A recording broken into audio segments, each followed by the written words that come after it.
Ini adalah kapal penghisap pasir milik Royal Boskalis asal Belanda. Oktober silam, kapal ini terekam sedang berlabuh di pelabuhan baru yang sedang direklamasi di Makassar. Proyek ini adalah bagian dari rencana besar pemerintah Provinsi Sulawesi Selatan mendirikan daratan baru di atas laut Indonesia. Untuk menghemat biaya, pasir dikeruk tidak jauh, di selatan Kepulauan Spermonde. Tapi kerusakan ekologi yang muncul memicu konflik dengan warga lokal. Pada bulan Juli 2020, para nelayan menggelar aksi demonstrasi dan menghentikan operasi kapal Queen of the Netherlands. Mereka mengeluhkan menyusutnya penghasilan akibat kerusakan lingkungan dan menjadi korban terbaru dahaga pasir yang nyaris tidak terhingga. Masalahnya adalah jumlah pasir di bumi sudah sangat terbatas. Pasir dan kerikil adalah komoditas nomor 2 yang paling banyak diekstrak di dunia setelah air. Kita kebanyakan menggunakannya untuk industri atau konstruksi bangunan. Saat ini tidak ada data yang pasti tentang jumlah pasir yang ditambang di seluruh dunia.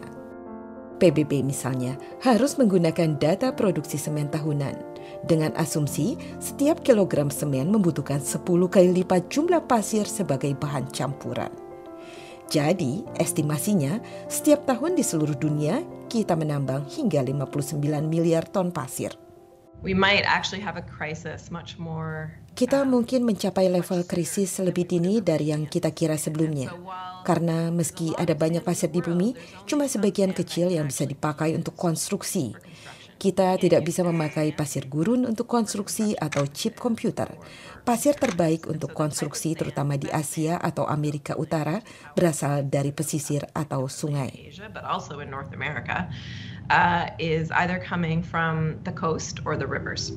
Bisnis pasir banyak meruak dari wilayah rentan, terutama di Asia Tenggara.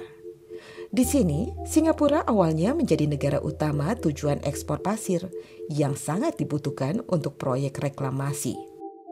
Sejak tahun 1942 hingga kini, Singapura tercatat memperluas daratan lebih dari seperlimanya.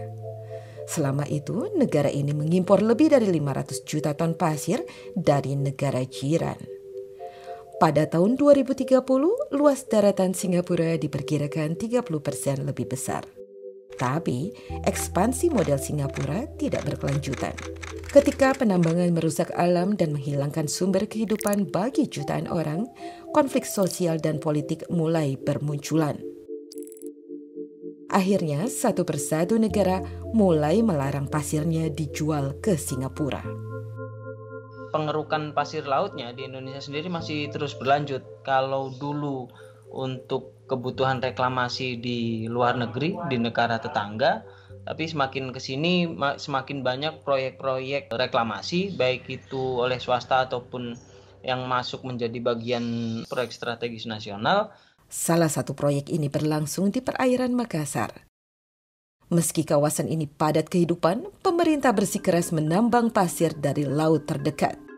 Izin lokasi pengerukan dibuat di wilayah yang berhimpitan dengan Taman Nasional dan kawasan aktivitas nelayan.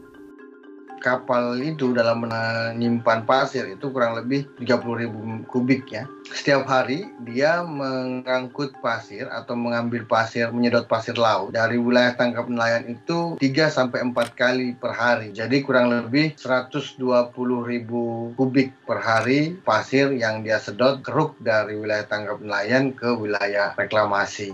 Amaran nelayan di penghujung tahun 2020 memaksa berhentinya operasi tambang. Mitra Boskalis berkilah. Lautnya sudah mati lebih dulu, tapi mereka tetap berusaha menutupi kerusakan yang terjadi. Terumbu karang di situ udah hancur duluan akibat kelakuan masyarakat. Ada dampaknya, cuman kalau saya bilang untuk mau sampai menghancurkan itu enggak. Karena kalau kami mau melakukan monitoring, itu frekuensi mereka melakukan pengurukan dikurangi. Mereka tidak melakukan pengurukan di pagi hari karena kami melakukan monitoring, karena itu akan keruh. Pengerukan di dasar laut atau sungai bisa memicu abrasi karena ikut mengikis pasir yang melindungi bantaran dan pesisir. Kondisi ini bisa berakibat fatal, terutama dalam kondisi cuaca ekstrim atau kenaikan permukaan air laut. Pergeseran pada bagian dasar ekosistem air akan berdampak pada kehidupan di dalamnya. Permukaan sedimen meskipun dia berpasir kan ada bagian lapisan sedimen yang kemudian memiliki sebuah kehidupan. Baik kehidupan di atas pasirnya dan di bawah pasirnya yang dalam lapisan tertentu terutama yang masih ada oksigen. Nah disitulah kemudian ekosistem terbentuk. Saat ini terdapat ratusan lokasi tambang pasir laut tersebar di seluruh Indonesia. Wilayah-wilayah ini rentan mengalami konflik sosial akibat kerusakan lingkungan.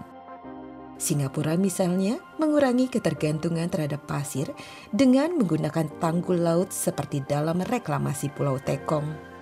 Namun, penambangan pasir akan terus berlanjut karena pasir hingga titik tertentu bisa dikategorikan sebagai sumber daya terbarukan.